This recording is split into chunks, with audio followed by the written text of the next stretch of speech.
মাদরুল এটা দিয়ে দাও আগে আরেকজন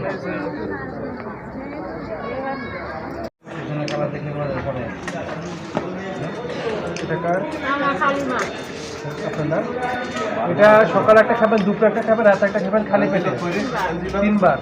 এটা সকালে একটা খাবেন, রাতে একটা খাবেন খালি পেটে। ওই যে আলু সাটা ছোট জায়গায় আপনি আনতে পারবেন। এখানে ধরেন আপনার হালকা পাতলা যেসব রোগ টোগ থাকে সেগুলোর ওষুধ আনা হয়। এত বড় বড় ওষুধ তো সরকার আমাদেরকে দেয় না।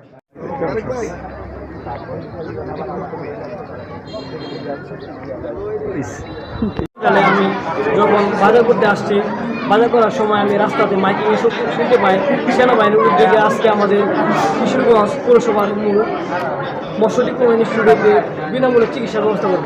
তারপর আমি তাৎক্ষণিক বাসায় গিয়ে এসে একটা টিকিট নিয়ে এসে সিরিয়ালের মাধ্যমে আমি ওদের কাছে ঢুকি। ওদের পরে ওদেরকে আমার মুখ সম্পর্কে বলি, ওরা আমাকে সুন্দরভাবে চিকিৎসা দেয়, ওদের আচার ব্যবহার